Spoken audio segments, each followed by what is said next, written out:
Okay. Hello everyone. तो आज की जो हमारी वीडियो है इसमें हम देखेंगे अपने श्रेणी पे जो सवाल करने हैं। ठीक है। पिछली वीडियो में हमने देखा था कि जो समांतर श्रेणी है उसके बारे में आपने काफ़ी चीज़ें देख लिया था कि उसका जो है योग कैसे निकालना होता है। अगर अलग अलग पद दिए हों और उनके पदों का योग निकालना तो निकाल सकते हो। अगर आपसे पूछ लिया जाए कि nवां पद क्या होगा तो भी आप निकाल सकते हो। और आपने जो है इस पर एक सवाल भी किया था। ठीक है। ये हमने वहाँ पर सूत्र वगैरह देख लिए थे, सब कुछ किया था, लेकिन हमने बहुत बढ़िया सवाल नहीं देखा था, एक बस सवाल देखा था। लेकिन आज का जो हमारा लेक्चर है, आज की जो वीडियो है, इसमें बहुत बढ़िया बढ़िया सवाल है। ठीक है। आपको पूरा जो चार सवाल हैं, चारों सवाल को करने के बाद बहुत ही मज़ा आएगा। ठीक है। तो सबसे पहले जो हमारा पहला सवाल है वो क्या है कि तीन क्रमागत विषम प्राकृतिक संख्याओं का योग 87 है। इन संख्याओं में सबसे बड़ी सबसे छोटी संख्या क्या है। ठीक है। तो सबसे पहले तो हम सवाल को समझते हैं। जब सवाल को समझ लोगे तो फिर इसको जो है हल करना काफ़ी आसान होगा। तो सबसे पहले समझो कि क्रमागत संख्या का मतलब क्या होता है। क्रमागत हमने बोल दिया तो इसका मतलब क्या है। तो क्रमागत देखो, क्रमागत का मतलब हो गया कि क्रम से आने वाली। ठीक है। बस इसका ही मतलब होता है कि क्रम से आने वाली संख्या। लेकिन आगे फिर क्या बोल रहा है, विषम। विषम का मतलब हो गया कि वो संख्या जो दो से विभाजित ना हो। तो दो से कौन कौन सी संख्या विभाजित नहीं होगी। आपके जो है जैसे एक हो गया, तीन हो गया, पाँच हो गया, यानी कि आप इसमें दो दो जोड़ते जाओगे तो आपको विषम संख्या मिलती जाएगी। और इसके बारे में हमने बात किया था अपना अपना जो पिछली वीडियोस थी। हमने एक वीडियो में पूरा बढ़िया से बात किया था, विषम संख्या, सम संख्या, सभी चीज़ों के बारे में बात किया था। और प्राकृत संख्या क्या होती है इसके बारे में भी बात किया था। और प्राकृतिक संख्या या प्राकृत संख्या जो हमारी होती है वो शुरू होती है एक से लेकर के अनंत तक जाती है, यानी कि एक, दो, तीन, चार, पाँच, इस तरह से अनंत तक जाती है। ठीक है। तो प्राकृत संख्या हमारी होगी एक से लेकर अनंत तक जाएगी। विषम संख्या अब क्या हो जाएगी, इसमें से एक हो जाएगा, तीन हो जाएगा, पाँच हो जाएगा, सात हो जाएगा, इस तरह से। ठीक है। तो यहाँ पर बोल क्या रहा है, तीन क्रमागत विषम प्राकृत संख्याओं का योग 87 है। तो इसका मतलब ये हुआ कि जो संख्या ये जो भी सम जो यहाँ पर जो है योग जो दिया है वो क्या है कि विषम संख्या है, और वो प्राकृत संख्या है, और वो क्या है, क्रमागत है। तो इन संख्याओं में सबसे छोटी संख्या आपको बताना है। तो अब हमें करना क्या होगा, मैंने माना कि सबसे जो छोटी संख्या वो मेरी क्या है, एक्स है। यहाँ पर लिख लेंगे माना सबसे छोटी संख्या जो है वो है एक्स है। ठीक है। तो यहाँ पर बोला है कि क्रमागत है। ठीक है। क्रमागत है, और क्या है, विषम है, और प्राकृत संख्या है। ये बहुत महत्वपूर्ण चीज दिया है। ठीक है। तो इसका मतलब हुआ कि अब x के बाद से क्या आएगा, अगला वाला हमें बताएगा। ये विषम संख्या, इसका मतलब कि अगली संख्या क्या हो जाएगी, x धन दो होगी। क्यों होगी, क्योंकि मैंने अभी आपको बताया था कि कोई विषम संख्या अगर मान लो कि हमने लिख लिया 15। ठीक है, 15 आपकी विषम संख्या होगी तो इसकी अगली संख्या क्या होगी, विषम। तो धन दो करेंगे तो हमें अगली विषम संख्या मिल जाएगी। ठीक है। अब जैसे मिल जाएगा हमें 17, तो 17 के आगे वाली उसमें दो जोड़ देंगे। तो ऐसे हम दो दो जोड़ते रहेंगे विषम संख्या में, तो हमें अगली विषम संख्या मिल जाएगी।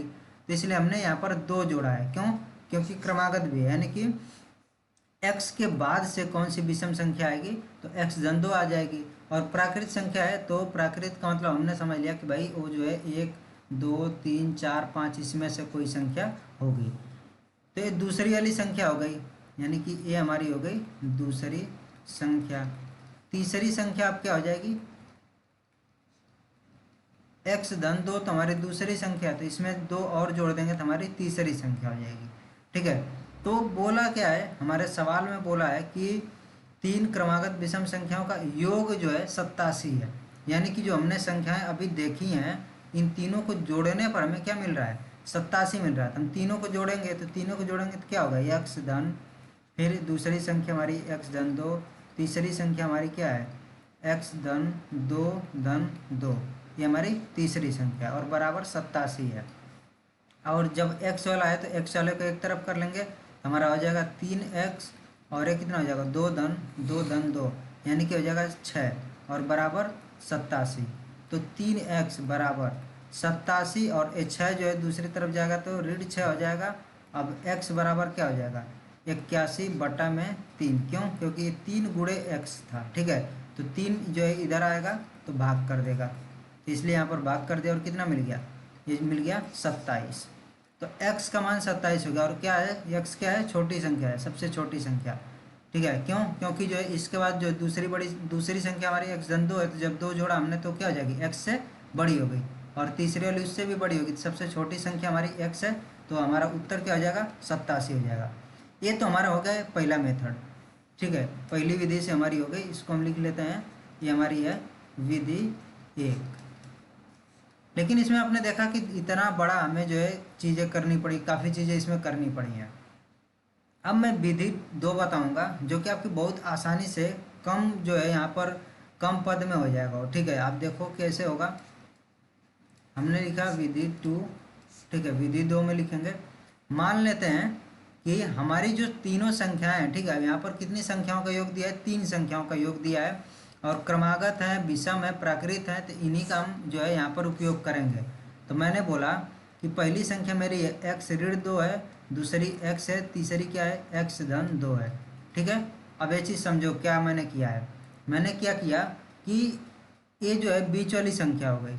ठीक है, बीच वाली संख्या हो गई, तो इसके पीछे वाली संख्या क्या आएगी, इसके पीछे वाली संख्या ऋण 2 करेंगे इस वाली में से तो हमें मिल जाएगी, इसकी आगे वाली संख्या धन 2 करेंगे तो मिल जाएगा। अब हम ऐसा क्यों कर रहे हैं, क्योंकि यहाँ पर जब हम जोड़ेंगे तीनों को, x ऋण 2 और धन में x, धन में x धन 2 बराबर कितना है, 87 है। तो ऋण 2 और यहाँ पर धन 2, ये तो जीरो हो जाएगा। ठीक है, ऋण 2 और धन 2 जीरो, और ये कितना बचेगा, यक्स यक्स यक्स, ये क्या हो जाएगा, 3x हो जाएगा, 3 गुणे यक्स बराबर 87, और x का मान क्या आ जाएगा, 87, और बटा में 3 हो जाएगा।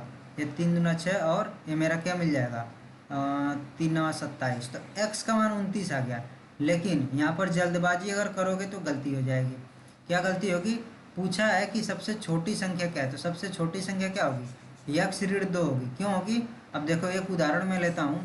जैसे कि मान लो कि मैंने यहाँ पर लिखा 17, 19 और 21 लिखा, ये तीन जो है हमने हमारी क्रमागत विषम प्राकृत संख्या है।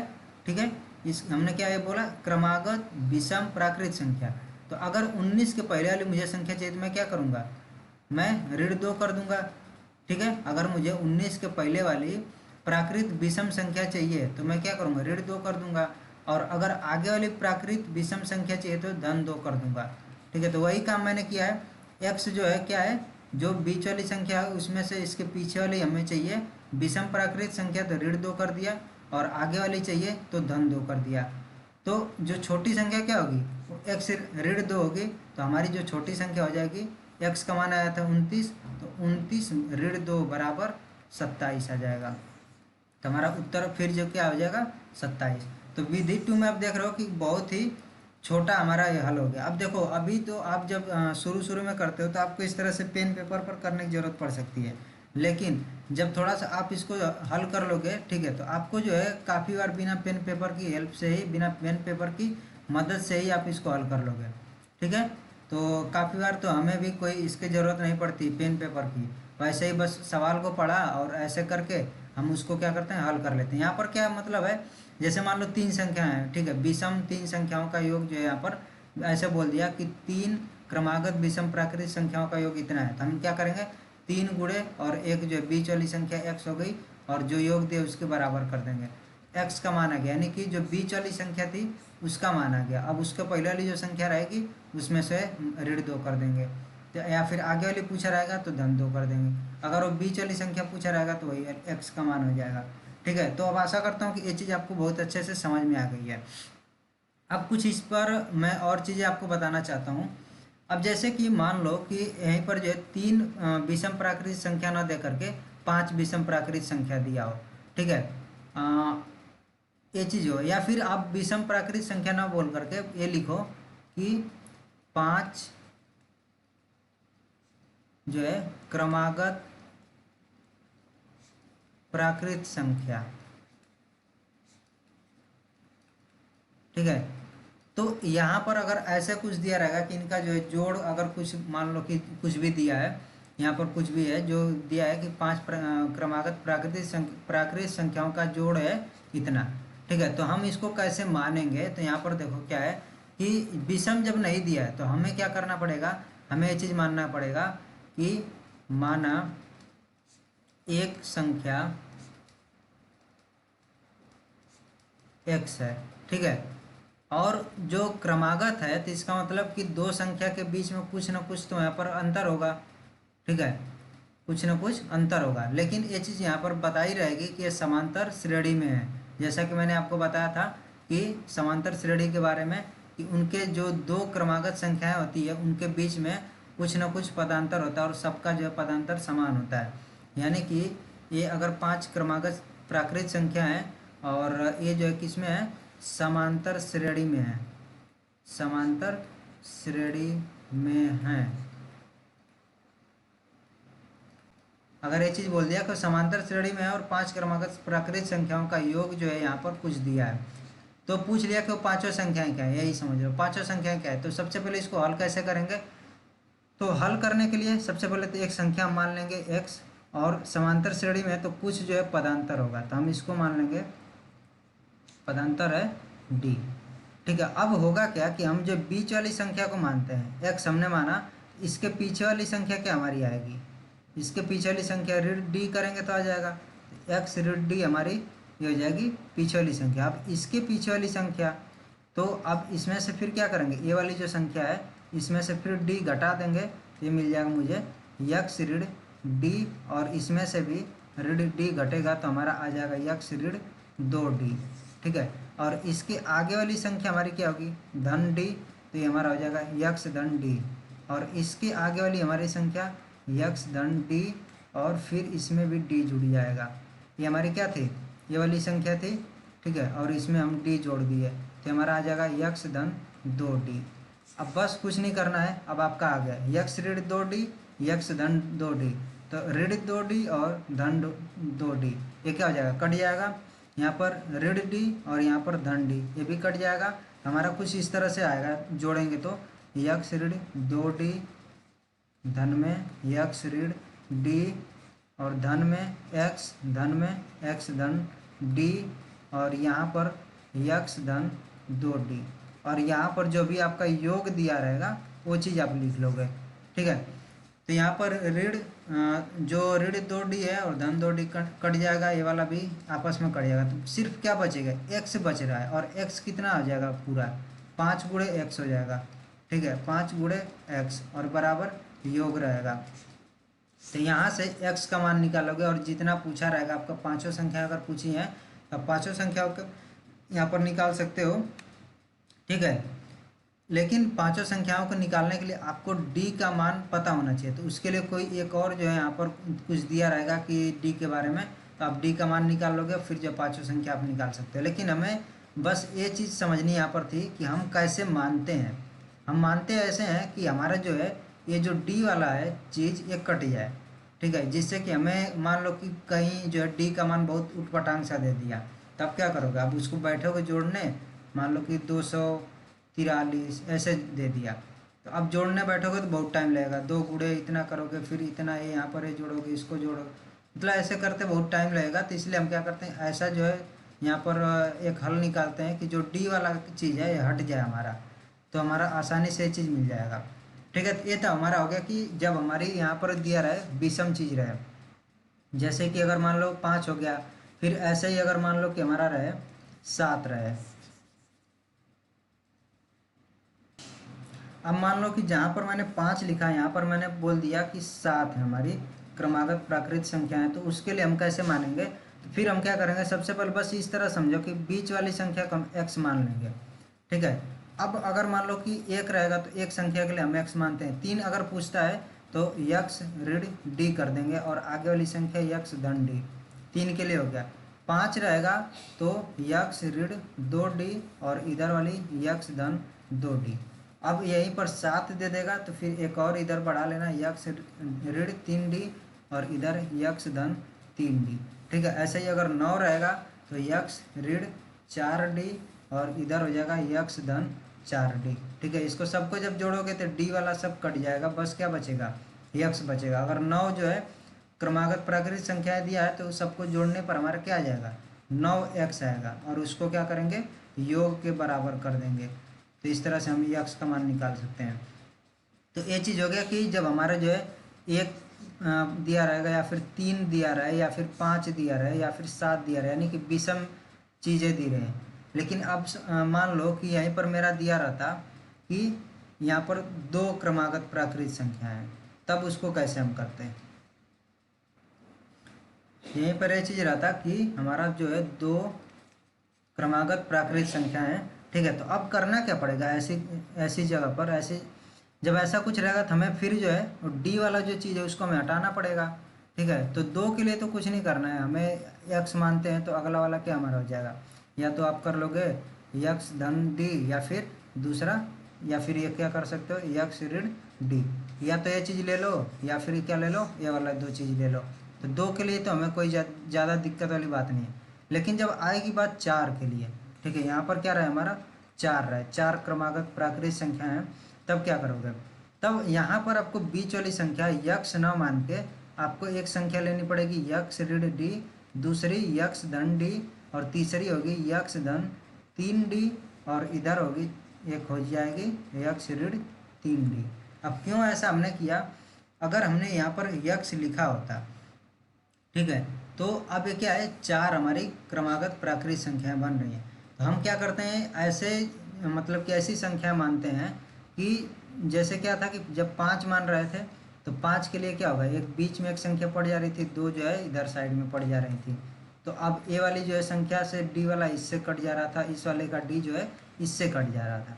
लेकिन जब 4 हैं तो अब जो है 4 के लिए एक ऐसी संख्या लेनी पड़ेगी, एक ऐसा बिंदु लेना पड़ेगा कि इधर वाला जो है इस वाले का इससे कट जाए और इस वाले का इससे कट जाए, ठीक है। तो अब इधर मैंने क्या लिखा, इसलिए यक्स धन डी लिखा, तो इधर ऋण डी लिखेंगे। अब देखो, अब आप बोलोगे कि तो यहाँ पर हमने यक्स धन 3d क्यों लिख दिया, क्यों नहीं हमने यहाँ पर यक्स धन 2d लिखा, यहाँ पर यक्स ऋण 2d लिखा, क्योंकि d से 2d तो अभी भी कट जाएगा। लेकिन अब एक क्रमागत में नहीं आएंगे, क्यों नहीं आएंगे, अब समांतर श्रेणी में नहीं आ पाएंगे। क्यों, क्योंकि देखो जब ऐसा मैंने किया तो मेरा जो है अब पदांतर इन दोनों के बीच में कितना आ गया, डी का आ गया, ठीक है। कैसे डी का आ गया, क्योंकि यक्स धन 2d अगली संख्या, अब पिछली संख्या क्या है यक्स धन डी, दोनों को जब घटाया तो यक्स से एक्स तो कट जाएगा और 2d में से एक डी जाएगा तो डी बचा। लेकिन यहाँ पर कितना बच रहा है, यहाँ पर हमारा फिर वैसे ही होगा, अगला पद क्या है यक्स धन डी है, और इसमें से मैंने घटाया यक्स ऋण डी। तो इसको जब मैं करूँगा तो यक्स धन डी ऋण यक्स धन डी, तो यक्स से एक्स तो कट गया, लेकिन डी और डी 2d हो गया। तो यहाँ पर पदांतर 2d का है, यहाँ पर कितना का आ रहा है डी का। ऐसे ही यहाँ पर जब देखोगे तो यहाँ भी आपको डी का मिलेगा। तो अब ये कहाँ पर है, समांतर श्रेणी में आपको रखने के लिए यहाँ पर भी क्या होना चाहिए 2d होना चाहिए, यहाँ भी 2d। तो इसीलिए हमने क्या लिखा 3d लिखा। 3d लिखने की वजह से यहाँ पर पदांतर 2d का हो जाएगा, और यहाँ पर ऋण 3d लिखोगे तब 2d का हो जाएगा, ठीक है। तो यानी कि अब अगर जो है यहाँ पर 6 पूछता, 6 क्रमागत प्राकृत संख्या है, तो 6 बनाने के लिए क्या करना पड़ता है, 4 तो हो गई हैं, बाकी 2 जो है एक इधर आपको जोड़ना पड़ता और एक जो है इधर जोड़ना पड़ता। इधर जोड़ोगे तो कितना आएगा, अब पदांतर आपको पता है 2d का है, तो इसमें क्या करोगे 2d जोड़ दोगे तो धन 2d, तो क्या हो जाएगा यक्स धन 5d हो जाएगा। इधर क्या करोगे 2d घटाओगे, ठीक है, क्योंकि यहाँ पर आपने क्या देखा था, इसमें से 2d घटाया था तभी आकर के ऋण डी बचा था, इसमें से 2d घटाया था तब जाके ये मिला था। तो यहाँ से हो जाएगा यक्स ऋण 5d, और अभी भी आप देख रहे हो कि ये जो है ऋण 5d और धन 5d आपस में कट जाएंगे, धन 3d ऋण 3d से आपस में कट जाएंगे, ठीक है। तो ये जो है बहुत अच्छी चीज़ें हैं जो आपको अभी समझ में आ गई होंगी। अब इस पर जो 3 सवाल हैं वो आपको बहुत अच्छे से समझ में आ जाएगा, आप उनको आसानी से हल कर सकते हो। और मैं चाहूँगा कि आप जो है खुद वीडियो को पॉज करके सवाल देख करके एक बार हल करो, ठीक है। और जब ना समझ में आए तब जो है वीडियो को फिर देखो। तो यहाँ पर हमारा सवाल क्या है, यहाँ पर अगला सवाल है 3 से विभाजित होने वाली 3 क्रमागत प्राकृत संख्याओं का योग 72 है, इनमें से सबसे बड़ी संख्या क्या है, ठीक है। तो यहाँ पर जो है फिर उसी तरह का सवाल है, लेकिन यहाँ पर थोड़ा सा हट करके है कि आपको कुछ और चीज़ें सीखने को मिले। तो यहाँ पर क्या बोला है कि 3 से विभाजित होने वाली, तो 3 से विभाजित होने वाली संख्याएं क्या हो जाएंगी, 3 हो जाएगी, 6 हो जाएगी, 9 हो जाएगी, इस तरह से आपकी संख्याएं जाएंगी, ठीक है। फिर क्या बोल रहा है 3 क्रमागत प्राकृत संख्याओं का योग। अब ये जो है क्रमागत हैं, यानी कि 3 है तो उसके आगे वाली 6 होगी, ठीक है। अगर मान लो कि मैंने 15 लिखा तो इसके हो सकता है क्रमागत में बोला है तो हो सकता है कि 18 हो और 21 हो, या फिर आपका क्या हो सकता है, अगर मैंने 15 बोला तो इसके पीछे वाली भी संख्या हो सकती हैं, यानी कि 12 और 9 हो सकती हैं, या फिर क्या हो सकता है 12, 15 और 18 हो सकता है, यानी कि ये सब क्रमागत में है, ठीक है। तो क्रमागत हो गई। प्राकृत संख्या भी ये है, प्राकृत संख्या हमारी 1 से शुरू होकर अनंत तक जाती है, तो ये भी प्राकृत संख्या हो गई। और ये बोल रहा है कि इनका योग 72 है, तो इनमें से सबसे बड़ी संख्या क्या है। तो अब क्या करना है, वही काम करेंगे हम। फिर मान लेंगे एक संख्या क्या हमारी यक्ष है, एक संख्या को हमने यक्ष मान लिया। जब 3 दिया है तो ये पीछे वाली क्या हो जाएगी।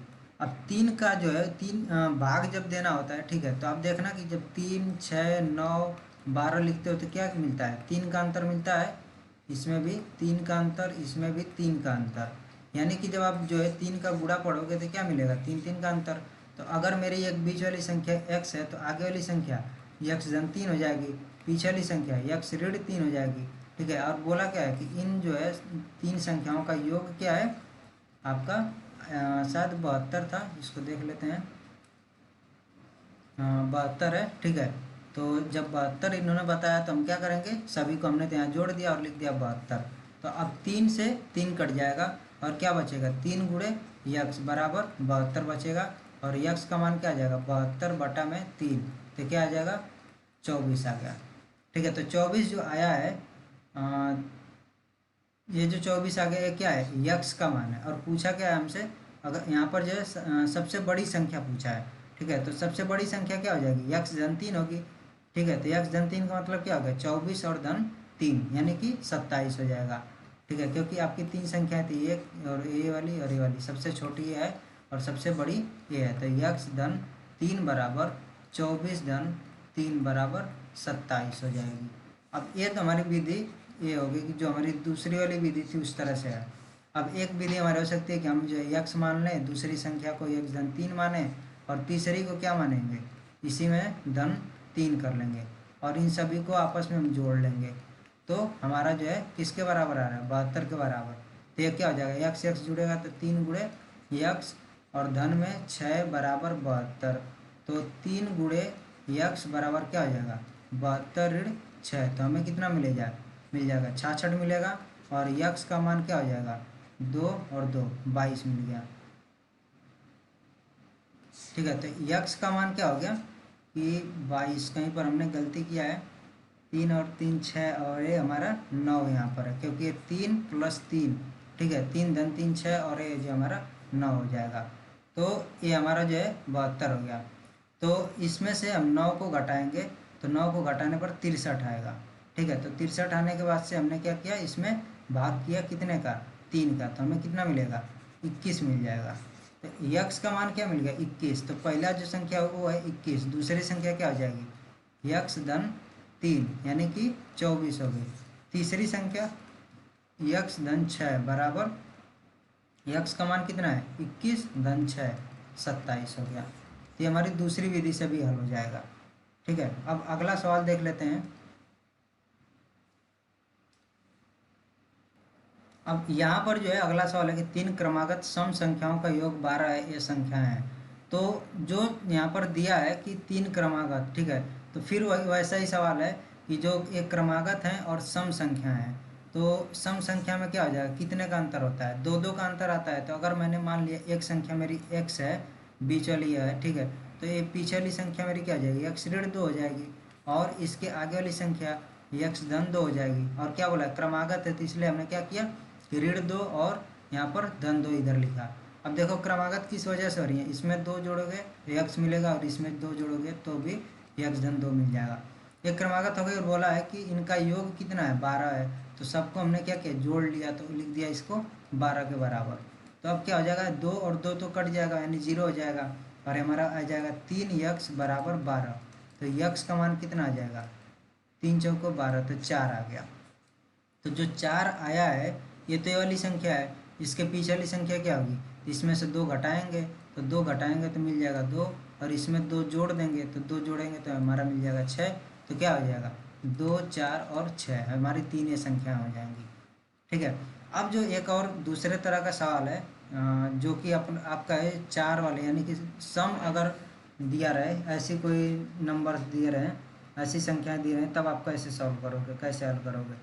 तो यहाँ पर देखो, 4 क्रमागत विषम संख्याओं का योग 16 है, दूसरी बड़ी संख्या है। तो यहाँ पर क्या बोला कि 4। ठीक है, अभी तक आपने देखा था 3 3, यानी कि ये जो क्या था, विषम चीज़ यहाँ पर दिया था। अब यहाँ पर क्या दे दिया, सम, मतलब सम दे दिया है। तो 4 के लिए मैंने क्या बोला था कि आपको मानना पड़ेगा कि वो एक संख्या क्या है, मान लो यक्स ऋण। अब कितना ऋण कितना करोगे, तो यहाँ पर इसने बोल दिया कि विषम संख्या है, तो आप क्या कर लोगे कि ये लिख लो ऋण 2। ठीक है, यक्स ऋण 2 एक संख्या हो गई। दूसरी संख्या क्या लिख लो, दूसरी लिख लो, क्रमागत बोला है, तो आपका यहाँ पर मानना पड़ जाएगा,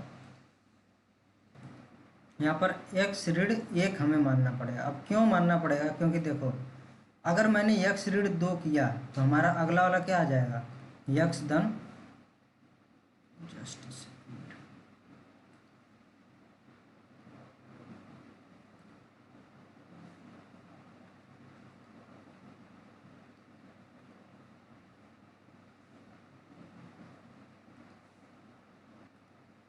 तो यहाँ पर हमारा आ जाएगा यक्स धन में 2, इस तरह का होगा। ठीक है, और जब हम ऐसा करेंगे तो अब एक क्रमागत विषम संख्या नहीं होगी। ठीक है, क्यों नहीं हुई, क्योंकि देखो, अगर x का मान कुछ भी आया, जैसा भी इसको हम हल करते हैं, तो हमारा क्या आएगा, इनके बीच में पदांतर कितने का गया, x ऋण 2, और ये हो गया x धन 2, तो ये हो जाएगा x धन 2 और ऋण x ऋण 2, तो ये पदांतर आ जाएगा 4 का। तो क्या कभी विषम संख्या के दो पदों का जो अंतर होगा वो 4 आएगा, नहीं होगा। हमें कितना पदांतर रखना है, अधिक से अधिक, मतलब कि हमारा पदांतर 2 होना चाहिए बस। यानी कि हमें क्या करना पड़ेगा, यहाँ पर ऋण 1 लिखना पड़ेगा और यहाँ पर धन 1 लिखना पड़ेगा, तो ये चीज़ हमारा हो जाएगा। यानी कि एक संख्या हमारी होगी x ऋण 1, दूसरी होगी x धन 1। अब इन दोनों के बीच में जो अंतर आएगा वो 2 का होगा। और इसके अगली वाली संख्या अब धन 2 कर देंगे तो x धन 3 आ गया हमारा। इसके पीछे वाली संख्या हम ऋण 2 कर देंगे तो ये हो जाएगा x ऋण 3 हो जाएगा। ये हमारी 4 संख्याएं हैं जो कि हमने मान लिया। अब क्या करना है, इनका सम दिया है, इनका जो योग दिया है, तो हम क्या करेंगे, इनका योग करेंगे तो फिर जो है ऋण 3 धन 3 कट जाएगा, ये वाला कट जाएगा, इससे धन 1 ऋण 1 खत्म हो जाएगा, और क्या बचेगा, 4x बचेगा। इनको जोड़ने पर, इनको हम जोड़ेंगे तो हमारा आ जाएगा 4x। तो बराबर हम करेंगे 4x, और ये किसके बराबर है, योग के बराबर है। योग कितना है, 16 है, तो यक्स का मान क्या आ जाएगा, 4 आ जाएगा। तो 4 आया यक्स का मान, लेकिन अभी संख्याएं आपकी नहीं पता चली। आपकी संख्याएं क्या थी, x ऋण 3, x ऋण 1, x धन 1 और x धन 3। तो अब यक्स का मान रखो इसमें, ये क्या हो जाएगा, 1 इसमें रखो, 3 इसमें रखो, 5 इसमें रखोगे तो हो जाएगा 7। तो ये हमारी संख्या होंगी। और पूछा क्या है कि दूसरी सबसे बड़ी संख्या, दूसरी बड़ी संख्या, तो दूसरी बड़ी संख्या क्या है, 3 है। हमारा उत्तर आ जाएगा 3। ठीक है, तो ये हमारे 4 सवाल थे, और मैं आशा करता हूँ कि आपको अच्छे से समझ में आ गया होगा। तो अगर वीडियो अच्छी लगी है तो वीडियो को लाइक कर देना, और अगर कोई डाउट है तो कमेंट कर सकते हो। ठीक है, तो मिलते हैं फिर नेक्स्ट वीडियो में, और कुछ और टॉपिक को हम देखेंगे।